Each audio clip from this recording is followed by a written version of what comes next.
Baik, bapaknya bertanya, kalau di hadapanmu seorang dermawan dan seorang yang kikir bersengketa, apa yang kamu lakukan?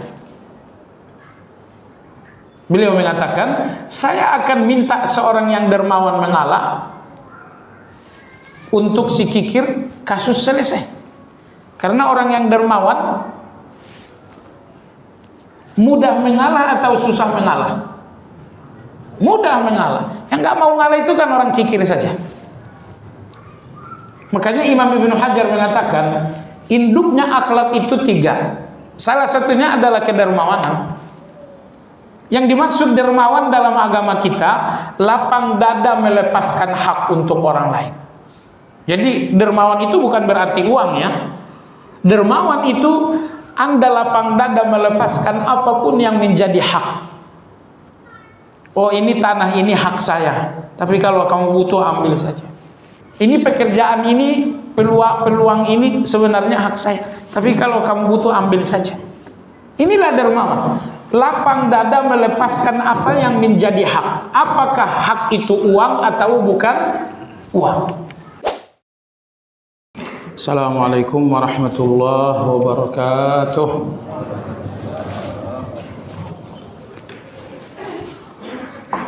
Alhamdulillah alladzi hadana lihadza wa ma kunna linahtadiya laula an hadana Allah. Wa ashhadu an la ilaha illallah wahdahu la syarika lah. Wa ashhadu anna Muhammadan abduhu wa rasuluhu la nabiyya ba'dah. Allahumma salli wa sallim ala Muhammad wa ala alihi wa ashabihi wa man ihtada bihadihi ila yaumiddin. Ya ayyuhalladzina amanu ittaqullaha haqqa tuqatih wa la tamutunna illa wa antum muslimun.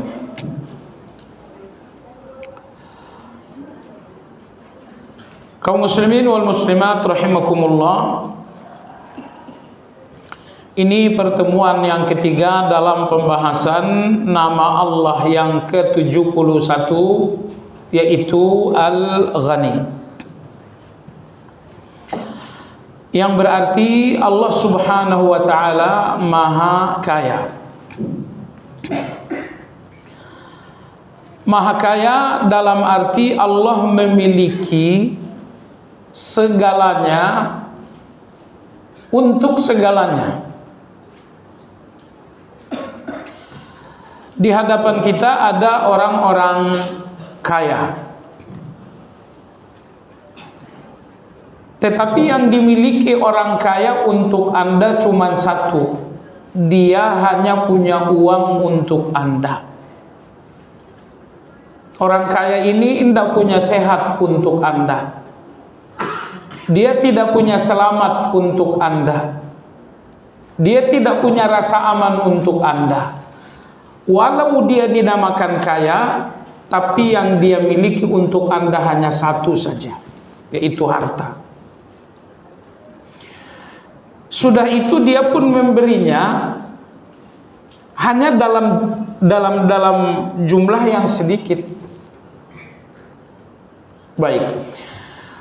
Dokter, walaupun dokter memiliki yang Anda butuhkan, dia hanya punya obat untuk Anda, dan dia tidak punya sehat untuk Anda, dia nggak punya uang untuk Anda, dan selanjutnya.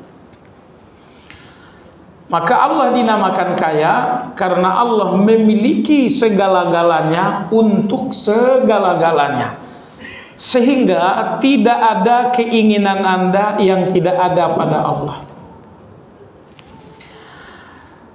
Manusia-manusia yang dermawan, pemberian-pemberian mereka hanya sebatas fisik Anda. Mereka membeli baju untuk fisik Anda, Mereka memberikan rumah untuk fisik Anda. Mereka belikan Anda kendaraan, itu pun untuk fisik. Tapi sedermawan-dermawannya manusia, tidak ada yang bisa memberi untuk hati Anda. Adakah dermawan yang bisa memberikan hidayah untuk hati yang sedang tersesat? Adakah dermawan yang bisa memberikan ikhlas untuk hati yang sedang riya? Adakah dermawan yang bisa memberikan istiqamah untuk hati yang sedang tergelincir? Jadi pemberian manusia tidak lebih dari sekedar fisik Anda. Sementara kebutuhan di dalam hati Anda jauh lebih besar daripada kebutuhan dalam fisik Anda. Lantas pemberian siapakah yang dapat menjangkau hati Anda? Jawabannya hanya pemberian Allah Subhanahu wa ta'ala.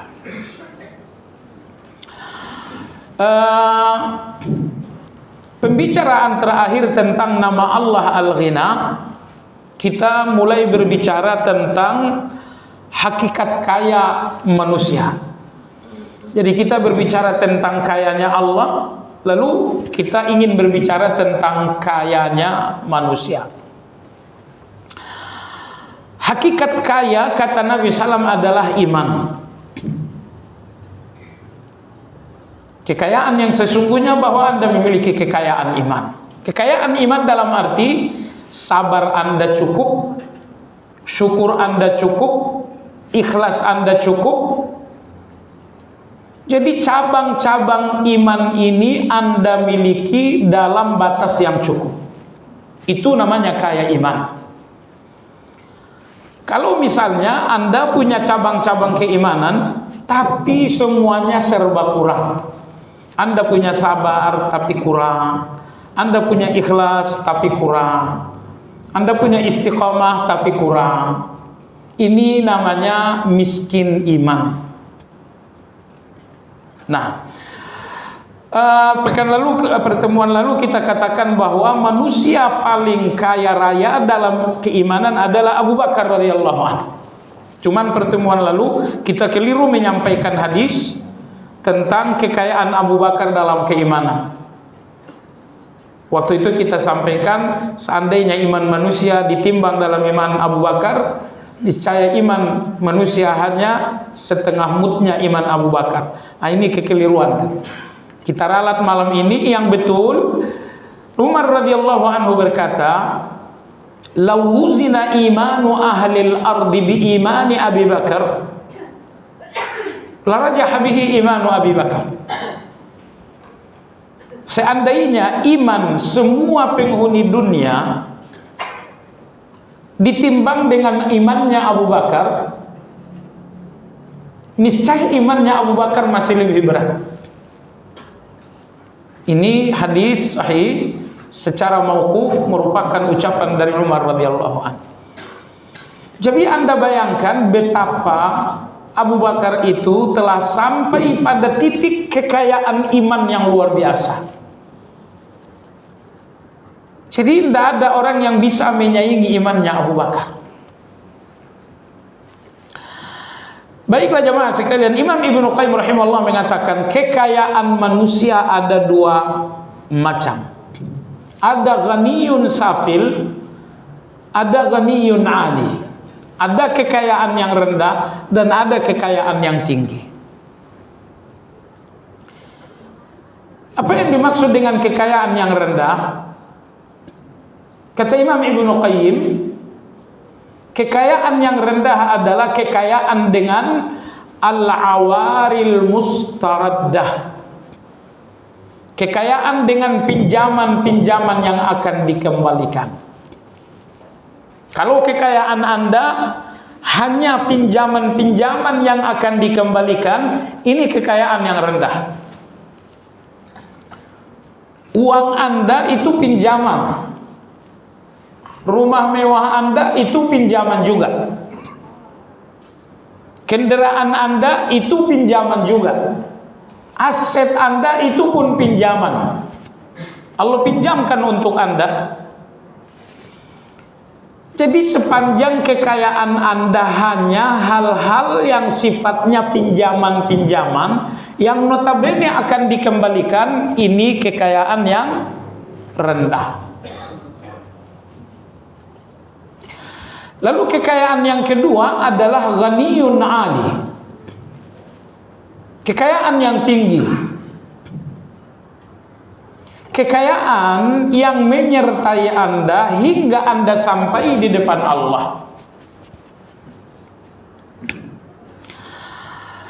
Lantas Imam Ibnu Qayyim mengatakan, kekayaan yang tinggi ini ada 3 macam.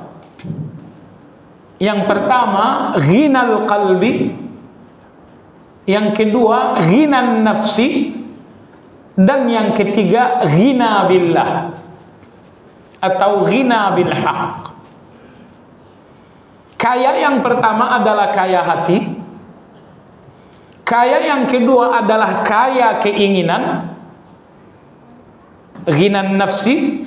Dan yang ketiga, kaya yang ketiga adalah kaya dengan Allah. Kaya hati, kaya keinginan, dan kaya dengan Allah. Apa perbedaan hati dan keinginan? Sehingga ada kaya hati dan ada kaya keinginan. Berbedakah atau sama? Tentu berbeda. Hati ini raja. Dan raja hati ini memiliki prajurit-prajurit. Di antara prajurit hati, cinta. Di antara prajurit hati, benci. Di antara prajurit hati, berharap. Di antara prajurit hati adalah ingin.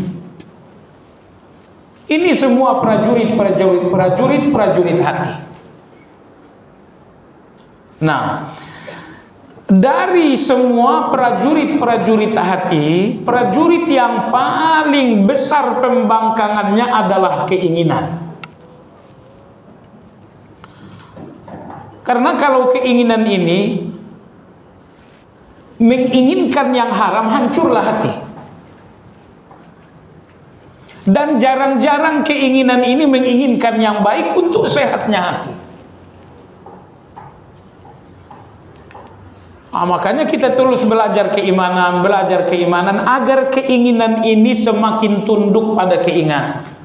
Nabi kita bersabda, la yu'minu ahadukum hatta yakuna hawahu taba'an lima ji'tu bih. Iman kalian tidak sempurna sampai hawa nafsu dan keinginan kalian sepenuhnya tunduk kepada wahyu.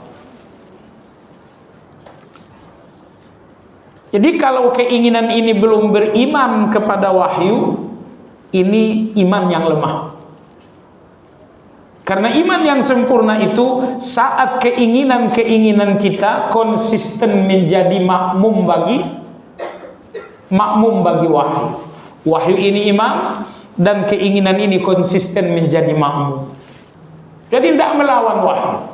Wahyu mengatakan jangan makan riba, keinginan ini mengatakan kalau begitu saya tidak ingin lagi riba. Nah, jadi dengan demikian berbeda antara hati dengan keinginan. Perbedaannya bahwa hati adalah raja dan keinginan ini hanyalah pasukan. Namun pasukan hati yang paling besar pembangkangannya adalah pasukan yang bernama keinginan ini. Baiklah jamaah sekalian, kapan seseorang dinamakan kaya hati? Kata Imam Ibnu Qayyim, kaya hati itu adalah ta'alluqun billah, yaitu bergantungnya hati kepada Allah dalam segala-galanya. Soal kesehatan, hati ini bergantung kepada Allah. Soal keselamatan, hati ini bergantung kepada Allah. Soal nanti saya mati di mana, bergantung kepada Allah. Bergantungnya hati kepada Allah dalam segala-galanya, inilah kekayaan hati.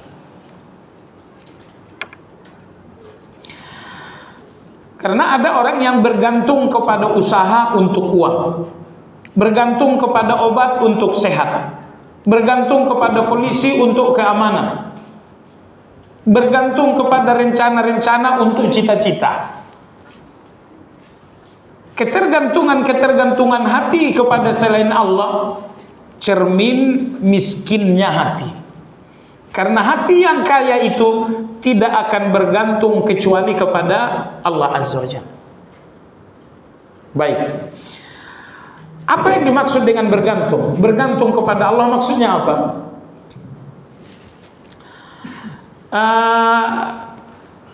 Saya sampaikan Anda satu hadis. Nabi Shallallahu Alaihi Wasallam bersabda, "Ta'isa abdud dinar, ta'isa abdud dirham, ta'isa abdul khamilah, ta'isa abdul qatifah." Kata Nabi SAW, hancurlah, binasalah budak-budaknya dinar, binasalah budak-budaknya dirham, hancurlah budak-budaknya qatifah, penampilan. Jadi kata Nabi, ada manusia-manusia yang berstatus budak dinar. Lalu Nabi berdoa, siapapun budaknya dinar, semoga hancur. Pertanyaan, kapankah seseorang dinamakan budaknya dinar, budaknya uang, budaknya harta? Jawabannya adalah Nabi bersabda, in u'tiya minha radi wa illam yu'ta minha sakit. Apabila dia diberikan uang, dia ridho. Kalau tidak diberikan uang, dia benci. Jadi kalau ridho dan benci Anda, ini hati kan? Ridho itu hati, benci ini hati. Kalau ridho dan bencinya hati Anda itu dikendalikan uang, inilah budak uang itu.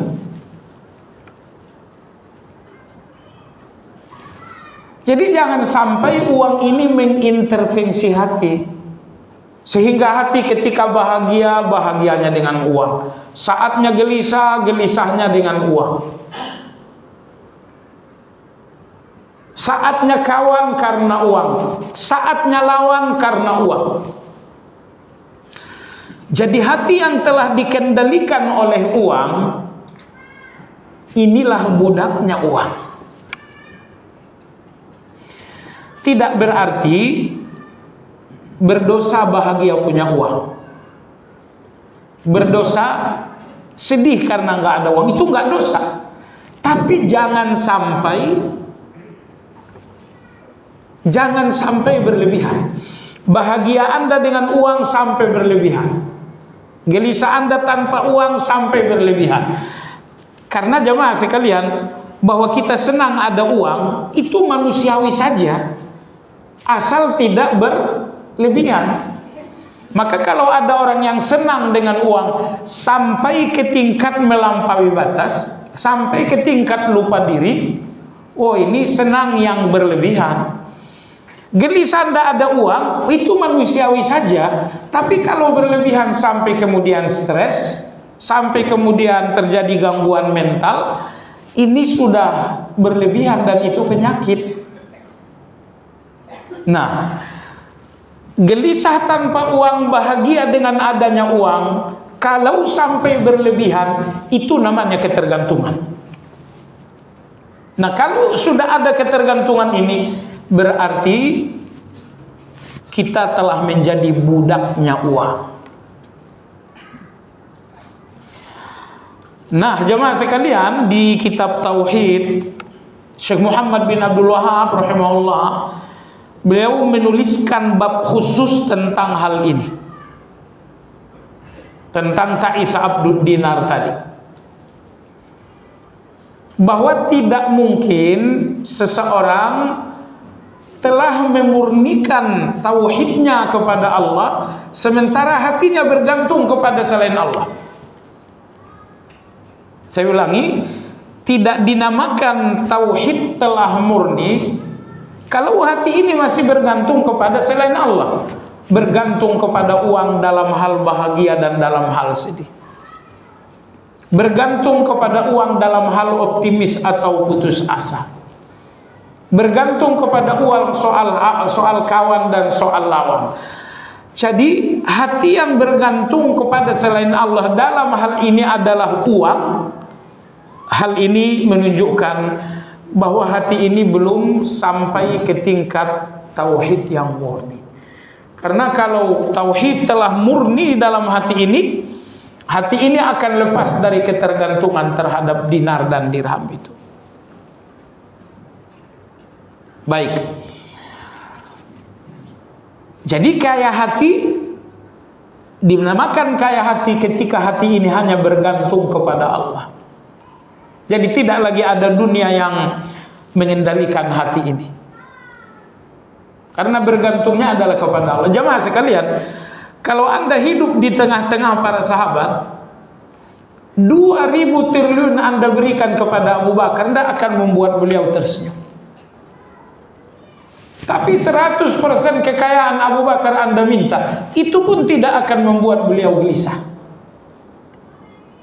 Saya kira Anda tahu cerita, terjadi perang Badar, Abu Bakar radhiyallahu anhu datang dengan 100% kekayaan menjadi infak. Umar radhiyallahu anhu datang dengan 50% kekayaan untuk infak. Kenapa mereka bisa? Mereka tidak bahagia, mereka tidak ditentukan dengan uang, sehingga sedih mereka pun tidak disebabkan karena tak ada uang. Jadi kalau bahagia Anda adalah ada uang, percayalah gelisah Anda adalah saat tidak ada uang. Kalau bahagia Anda bahwa Anda punya status pekerjaan, nanti kalau Anda sudah pensiun Anda akan menderita karena tidak ada lagi status pekerjaan. Ingat, semuanya tidak ada yang abadi untuk Anda. Bahagia ini gak abadi untuk Anda. Harta ini tidak abadi untuk Anda. Status sosial Anda itu pun tidak abadi. Nah, jadi kalau hubungan dengan semuanya adalah hubungan ketergantungan, kasihan Anda. Nanti begitu pangkat Anda sudah tidak ada lagi, Anda akan merana. Begitu Anda pensiun, Anda akan stres. Begitu perdagangan ini bangkrut, Anda mengalami gangguan jiwa. Kenapa? Kalau kebahagiaan Anda disanggah dengan yang sangat lemah, kebahagiaan Anda sangat gampang runtuh. Dan di titik runtuh, Anda akan menderita. Imam Hasanul Basri rahimahullah mengatakan, aku bertemu dengan lebih 70 orang sahabat Nabi ridwanullahi alaihim. Tidak satu pun di antara mereka yang senang dapat uang atau sedih tanpa uang. Gak ada itu. Sedih tanpa uang gak ada. Senang tanpa uang gak ada. Anda kalau dikasih uang 1 miliar, 5 minggu Anda gak henti-hentinya tertawa. 5 minggu tertawa terus Anda. Nah, jadi ini pelajaran tauhid yang sangat berat, bagaimana melepaskan hati dari ketergantungan terhadap dunia. Nggak jadi soal jamaah sekalian Anda pemilik 50% kekayaan Indonesia. Nggak jadi soal itu. Cuman kekayaan ini di tangan, jangan di hati. Itulah kekayaannya para sahabat. Kekayaan mereka dalam genggaman, bukan dalam hati. Sehingga tidak ada kekayaan yang mengintervensi hati mereka, mengendalikan hati mereka. Baik. Ibnu Qayyim rahimahullah mengatakan, apa tanda-tanda hati sudah tidak bergantung lagi dengan uang, tidak bergantung lagi dengan dunia, tidak bergantung lagi dengan harta. Kata Ibnu Qayyim, tandanya ada 3. Kalau 3 indikasi ini positif, berarti Anda telah selamat dari ketergantungan hati kepada selain Allah. Tanda yang pertama, salamatuhu minas sabab. Tanda yang kedua, musalamatuhu lil hukum. Tanda yang ketiga, khalasahu minal khusumah. Baik, tanda yang pertama, salamatuhu minas sabab. Hati kalau sudah bergantung kepada Allah, maka hati ini tidak lagi terlalu peduli dengan ikhtiar. Maka hati ini akan selamat dari pengaruh ikhtiar. Ini saya punya usaha, ini saya punya ikhtiar, di sini saya punya usaha. Usaha-usaha ini tidak berpengaruh apa-apa terhadap hati. Jadi hati tidak bahagia, enggak sengsara karena faktor-faktor usaha ini. Oh, perdagangan yang ini bangkrut, gelisah hatinya. Tapi kalau perdagangan ini maju pesat, bahagia dia. Sepanjang usaha-usaha ini masih mengendalikan hati, menunjukkan hati ini punya ketergantungan. Tapi kalau usaha-usaha ini tidak lagi mengendalikan hati, ini indikasi pertama, hati telah lepas dari ketergantungan. Indikasi kedua, lepasnya hati dari ketergantungan, musalamatuhu lil hukum. Bahwa hati ini pasrah saja dengan keputusan Allah. Keputusan Allah kamu sakit, pasrah. Keputusan Allah kamu miskin, pasrah. Keputusan Allah perdagangan kamu bangkrut, pasrah. Keputusan Allah kamu dipecat, pasrah. Jadi apa yang menjadi keputusan Allah menjadi kepasrahan. Sebab kalau ada pemberontakan hati Anda atas keputusan Allah, menunjukkan ketergantungan. Keputusan Allah Anda miskin, ternyata hati Anda berontak, itu ketergantungan. Hati yang telah selamat dari ketergantungan, hati itu akan pasrah dengan semua keputusan Allah. Makanya dalam situasi musibah, Anda dihadapkan dengan keputusan Allah, dan disitulah Anda akan mengenali hati masih bergantung atau tidak. Apabila di hadapan musibah Anda musalamah, Anda pasrah, berarti hati Anda sudah lepas dari ketergantungan. Tapi kalau di hadapan musibah hati ini ternyata berat, protes, berontak, menunjukkan hati ini telah memiliki hubungan ketergantungan dengan yang hilang dalam musibah. Baiklah, jadi ciri dan tanda yang kedua, hati telah lepas dari hubungan ketergantungan kepada selain Allah ketika hati itu telah pasrah dengan apapun yang menjadi keputusan Allah.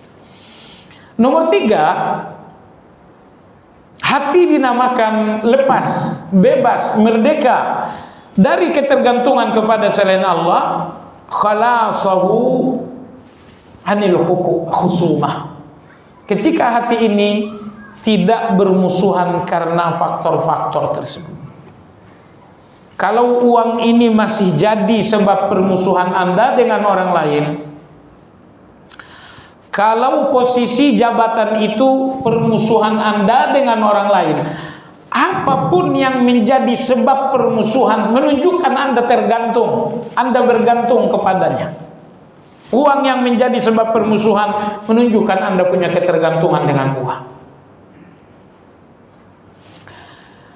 Saya kira Anda tahu ya kisah Nabi kita dalam riwayat Imam Bukhari.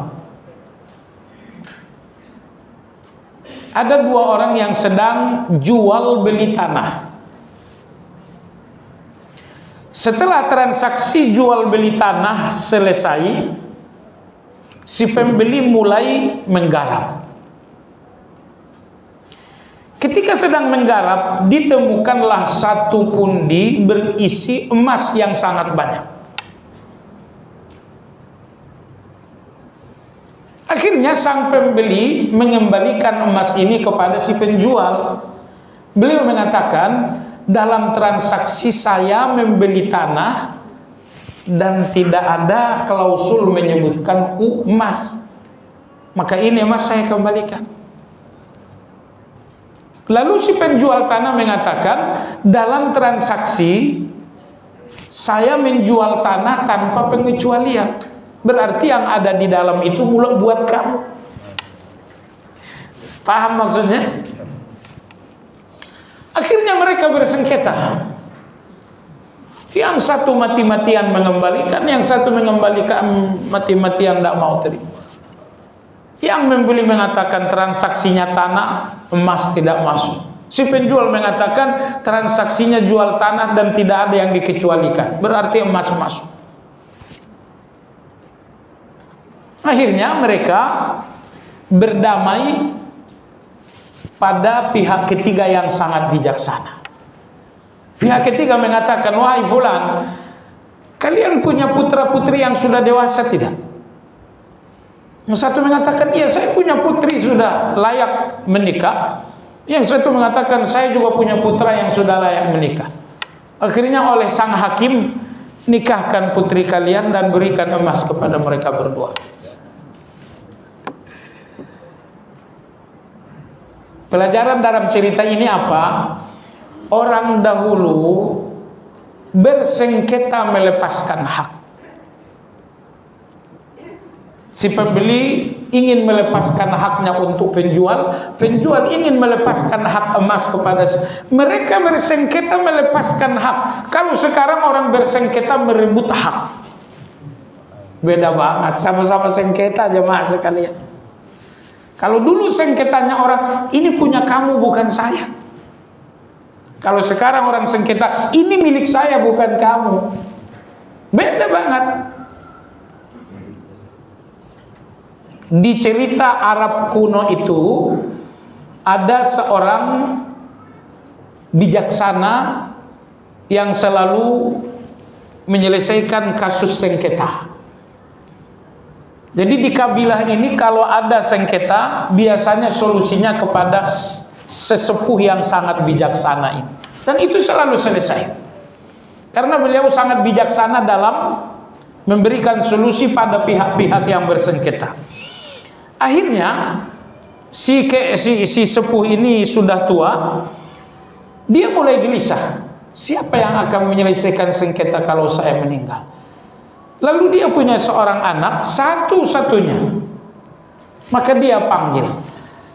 Dia mengatakan, seandainya besok ayahmu ini wafat, bisa nggak kamu melanjutkan kebiasaan ayah untuk menyelesaikan sengketa orang? Anaknya mengatakan, iya, insya Allah saya bisa.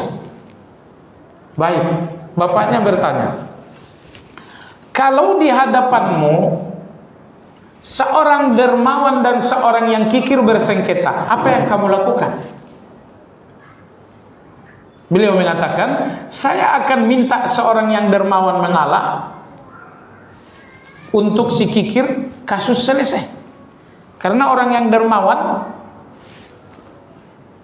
mudah mengalah atau susah mengalah? Mudah mengalah. Yang nggak mau ngalah itu kan orang kikir saja.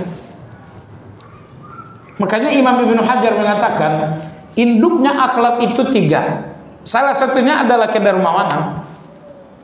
Yang dimaksud dermawan dalam agama kita, lapang dada melepaskan hak untuk orang lain. Jadi dermawan itu bukan berarti uang ya. Dermawan itu Anda lapang dada melepaskan apapun yang menjadi hak. Oh, ini tanah ini hak saya, tapi kalau kamu butuh ambil saja. Ini pekerjaan ini, peluang ini sebenarnya hak saya, tapi kalau kamu butuh ambil saja. Inilah dermawan. Lapang dada melepaskan apa yang menjadi hak. Apakah hak itu uang atau bukan uang? Baiklah, jadi ayahnya mengatakan, kalau ada seorang yang dermawan dan seorang yang kikir bersengketa, bagaimana solusinya? Anak ini mengatakan, saya minta orang yang dermawan mengalah dan memberi kepada si kikir dan selesai. Ayahnya mengatakan betul. Kalau ternyata yang bersengketa ini 2 orang yang sama-sama kikir, bagaimana solusinya? Anaknya mengatakan, saya akan melibatkan pihak yang ketiga untuk berkorban kepada mereka berdua dan akhirnya selesai. Tuntutanmu berapa? 1 juta. Tuntutanmu berapa? 1 juta. Saya libatkan pihak ketiga. Ini 1 juta, ini 1 juta, selesai. Baik.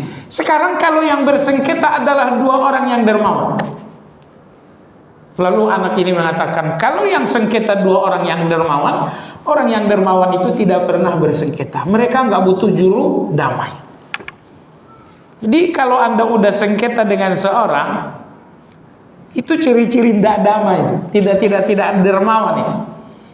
Makanya kata Ibnu Qayyim rahimahullah, cirinya hati sudah tidak bergantung lagi kepada selain Allah, bahwa hati ini tidak bermusuhan dengan hal-hal yang duniawi. Kalau Anda masih bermusuhan karena uang, menunjukkan Anda bergantung dengan uang.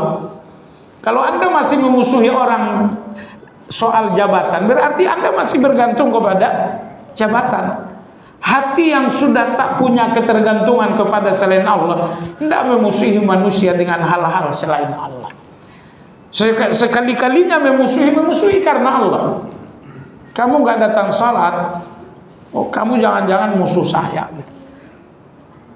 Kamu menghina Islam, ya kamu musuh saya. Tapi soal uang enggak, kita nggak ada permusuhan soal uang. Jadi inilah 3 indikasi hati yang sudah lepas dari ketergantungan. Baik jemaah sekalian, jadi kaya hati artinya bergantungnya hati hanya kepada Allah Azza wa Jalla. Hati ini berhubungan dengan uang, hubungan butuh, bukan hubungan ketergantungan. Hati ini berhubungan dengan sehat, hubungan butuh, bukan hubungan ketergantungan. Hati ini berhubungan dengan seorang kawan, iya, hubungan butuh bukan hubungan ketergantungan. Jadi bedakan antara kebutuhan dan ketergantungan. Di mana bedanya? Tadi kita sudah sampaikan hadis, ketergantungan kalau sampai benci dan cintanya Anda, sedih dan bahagianya Anda ditentukan oleh sesuatu, itu sudah dinamakan ketergantungan. Baiklah, kaya nomor 2, pertama tadi kaya hati. Kaya nomor 2 adalah kaya keinginan, ghinan nafsi. Nabi kita bersabda, laisal ghina an kasratil ard, innamal ghina ghinan nafs. Kaya itu bukanlah kalian punya banyak benda, tapi kaya itu bahwa kalian kaya dalam berkeinginan. Kata Imam Ibnu Qayyim, keinginan yang kaya itu adalah keinginan yang hanya menginginkan Allah. Jadi keinginan ini tidak ingin selain Allah Azza wa Jalla. Keinginannya hanya Allah Azza wa Jalla. Sehingga kalaupun ia ingin uang, karena uang ini hubungannya dengan Allah. Kalaupun dia ingin pekerjaan, karena ada hubungannya dengan saya ingin uang. Kenapa? Saya ingin umrah, saya ingin zakat, saya ingin sedekah, saya ingin bantu orang miskin. Inilah kayanya keinginan, bahwa keinginan ini hanya menginginkan Allah dan tidak menginginkan selain Allah. Jadi Anda jangan beranggapan berarti hati itu tidak ingin uang. Iya, hati itu tidak ingin uang karena uangnya. Tapi hati itu menginginkan uang karena ada hubungannya dengan Allah Azza wa Jalla. Ini jabatan. Saya tidak ingin jabatan karena jabatannya, tapi saya ingin jabatan karena ada hubungannya dengan Allah. Misalnya dengan jabatan ini saya bisa menegakkan keadilan. Misalnya dengan jabatan ini saya bisa menolong masyarakat. Inilah ghinan nafs. Inilah keinginan yang telah kaya, bahwa keinginan itu hanya menginginkan Allah. Kalaupun menginginkan selain Allah, menginginkan selain Allah karena di sana ada Allah, ada hubungannya dengan Allah Subhanahu wa taala. Sehingga hal-hal yang tidak ada hubungannya dengan Allah tidak jadi keinginan. Kalian misalnya nih, Anda ingin nggak ke Tokyo? Wah itu sih nggak ada hubungannya dengan Allah, saya nggak ingin tuh. Nah itu dia tuh. Gimana kalau besok kita jalan-jalan ke Korea? Itu nggak ada hubungannya dengan Allah, saya nggak ingin. Jadi keinginan yang kaya Anda hanya ingin Allah. Kalaupun Anda ingin selain Allah karena ada hubungannya dengan Allah, sehingga hal-hal yang tidak ada hubungannya dengan Allah ini tidak masuk dalam keinginan Anda. Tidak masuk dalam keinginan Anda. Jalan-jalan ke Beijing, nggak ada hubungannya dengan Allah, saya nggak ingin. Wa ma khalaqtul jinna wal insa illa liya'budun. Aku tidak ciptakan jin dan manusia kecuali untuk ibadah. Sekira masuk waktu. Ya, kita azan sebentar.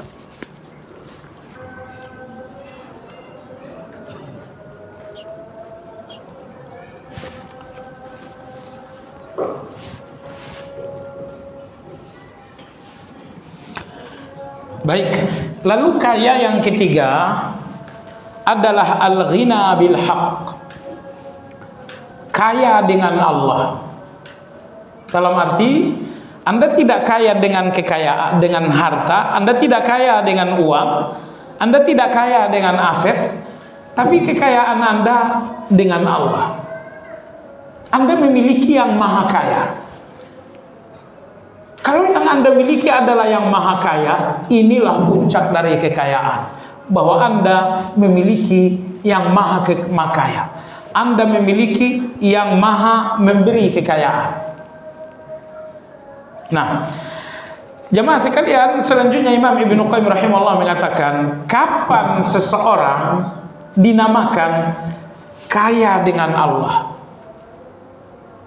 Tidak lagi kaya dengan uang, nggak lagi kaya dengan harta, tapi kayanya dengan Allah. Jawabannya adalah mutala'atu awwaliyatihi ta'ala. Bahwa Anda melihat segala-galanya berawal dari Allah. Uang ini berawal dari Allah. Aset ini berawal dari Allah. Kesehatan ini berawal dari Allah. Jabatan itu berawal dari Allah. Kalau Anda telah melihat segala-galanya berawal dari Allah dan berawal oleh Allah Subhanahu wa taala, di sini Anda telah dinamakan kaya dengan Allah. Karena Anda benar-benar yakin segalanya berawal dari Allah Subhanahu wa taala. Nah, kalau kita telah melihat segalanya berawal dari Allah, tentu hati ini mengharapkan Allah dan tidak mengharapkan selain Allah. Ya, saya ingin uang, tapi saya lihat uang ini awalnya dari Allah, sehingga saya tidak harapkan fulan. Enggak saya harapkan usaha dan ikhtiar. Saya berikhtiar betul, tapi ikhtiar ini sekedar ikhtiar, bukan harapan. Karena jemaah sekalian, ikhtiar itu satu proses. Tujuan saya adalah hasilnya ikhtiar. Nah, kalau tujuan saya dalam satu ikhtiar adalah hasilnya, dan ternyata hasilnya ini adalah di tangan Allah Azza wa Jalla, ini namanya mutala'atul awwaliyah. Bahwa Anda melihat kemahaawalan Allah dalam segala-galanya. Artinya Allah yang menetapkan segala-galanya. Hasil ini positif atau negatif, Allah yang menentukan. Keuntungan ini ada atau rugi yang ada, Allah yang menentukan. Kalau Anda telah melihat segala keputusan-keputusan di tangan Allah Azza wa Jalla, sehingga kemudian Anda bersandar kepada Allah, inilah kekayaan dengan Allah. Anda nggak bersandar lagi dengan manusia, nggak bersandar lagi terhadap ikhtiar, tidak bersandar lagi kepada usaha, tapi bersandar kepada yang maha menentukan hasil dari segala ikhtiar itu. Nah, sepanjang Anda tidak bersandar kepada yang maha menentukan hasil, tapi Anda bersandar kepada ikhtiar menuju hasil, kekayaan Anda baru kekayaan ikhtiar. Ini ikhtiar ini modalnya 5 miliar. Itu kekayaan Anda. Anda kaya dengan ikhtiar itu. Tapi Anda tidak kaya dengan Allah. Kaya dengan Allah apabila hasil satu ikhtiar, anggaplah keuntungan, Anda melihatnya di tangan Allah, sehingga Anda bersandarnya kepada Allah, bukan bersandar kepada ikhtiar. Makanya ulama-ulama kita mengatakan, kalau seseorang telah mendapatkan Allah, apa yang akan hilang darinya? Tapi kalau seseorang tidak mendapatkan Allah, lalu apa yang dia dapatkan? Saya ulangi, kalau memang Anda telah mendapatkan Allah, enggak akan ada yang hilang. Tapi kalau Anda kehilangan Allah, maka tidak akan ada yang dapat. Ini nasihat dari para ulama kita. Artinya, fokuslah bagaimana caranya saya mendapatkan Allah. Kalau Anda mendapatkan Allah, Anda akan mendapatkan segala-galanya. Tapi kalau Anda kehilangan Allah, Anda akan kehilangan segala-galanya. Maka puncak dari kaya, kata Ibnu Qayyim, bahwa kekayaan Anda, bahwa Anda memiliki Allah. Artinya, Anda bersandar kepada Allah dalam segala-galanya. Anda punya uang banyak, tapi bersandarnya Anda kepada Allah Azza wa Jalla. Kadang-kadang begini, saya punya satu keinginan, misalnya saya ingin beli tanah, dan saya punya uang 5 miliar. Kadang-kadang keinginan ini, hati ini bersandar kepada uang untuk keinginan memiliki tanah. Ini artinya hati ini kekayaannya adalah 5 miliar tadi. Tapi misalnya pun saya punya uang 5 miliar untuk cita-cita saya beli tanah, namun hati saya bersandarnya kepada Allah, bukan kepada 5 miliar. Inilah hati yang kekayaannya adalah dengan Allah. Sebab kalau kekayaan saya 5 miliar, cita-cita saya adalah menguasai satu lahan, ini bisa gagal. Tiba-tiba datang orang yang mampu beli 10 miliar, 5 miliar saya nggak bermanfaat. Ternyata bersandarnya Anda dengan 5 miliar tidak menyampaikan Anda pada cita-cita. Tapi kalau bersandarnya Anda kepada Allah, bukan kepada 5 miliar Anda, niscaya Allah akan menyampaikan Anda dan tidak ada kekuatan yang bisa menggagalkan. Jadi kekayaan ini bukan tempat bersandar. Kekayaan ini sering gagal menyampaikan Anda pada tujuan. Kekayaan yang sesungguhnya Anda bersandar kepada Allah, dan orang yang bersandar kepada Allah tidak pernah gagal sampai tujuan. Kadang-kadang kita berpikir, saya punya jabatan, saya akan menguasai lahan. Bersandarlah tidak kepada jabatan ini untuk satu cita-cita menguasai lahan. Bersandar dengan jabatan, artinya hati ini kayanya dengan jabatan. Ternyata apa yang terjadi? Datang pejabat yang lebih tinggi, sehingga jabatan saya ini tidak bermanfaat sama sekali. Makanya, jangan biasakan menyandarkan hati kecuali kepada Allah. Ya, karena bersandar kepada selain Allah sering tidak menyampaikan Anda pada tujuan. Adapun bersandar kepada Allah pasti menyampaikan pada tujuan. Maka saya ulangi, ulama-ulama kita bernasihat, seseorang yang memiliki Allah, dia tidak kehilangan apa-apa. Tapi seorang yang kehilangan Allah, dia tidak memiliki apa-apa. Baiklah jemaah sekalian, sampai di sini kajian kita malam ini. Ada satu pertanyaan.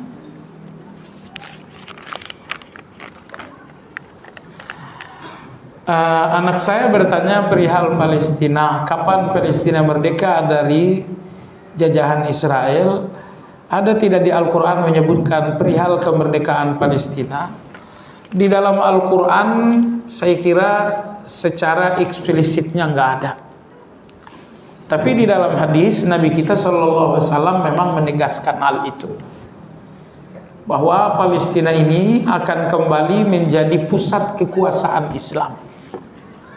Itu ditegaskan Nabi kita SAW. Cuman apakah itu akan terjadi sebelum datangnya Isa? Wallahu a'lam. Nabi kita hanya wanti-wanti bahwa Palestina nanti akan menjadi pusat umat Islam di akhir zaman. Nah, kalau Anda telah melihat gejolak kezaliman di sana, ini mungkin tanda-tanda menuju kemerdekaan itu. Ya. Jadi katakan kepada Anda, Rasulullah sudah janjikan bahwa Palestina yang akan merdeka, tapi beliau tidak menyebutkan kapan. Yang jelas Palestina akan merdeka. Bukan cuma merdeka, dia akan menjadi kiblat semua kaum muslimin. Artinya pusat kekuasaan kaum muslimin. Nantinya, justru Mekah dan Madinah ini nanti akan melemah, Palestina yang akan kuat. Hadis-hadis Nabi berhubungan dengan Palestina tentang akhir zaman, hampir semuanya tentang hal-hal yang positif. Maka Nabi kita bersabda, Allahumma barik lana fi Yamanina, ya Allah berkahilah Yaman. Allahumma barik lana fi Syamina, ya Allah berkahilah Syam. Kalau Nabi doakan berkah untuk Yaman, berkah untuk Syam, kita akan melihat keberkahan itu. Cepat atau lambat doa Rasulullah ini akan nyata. Wallahu ta'ala alam. Demikian. Subhanakallahumma bihamdika asyhadu an la ilaha illa anta astaghfiruka wa atubu ilaik. Alhamdulillahi rabbil alamin. Assalamualaikum warahmatullahi wabarakatuh.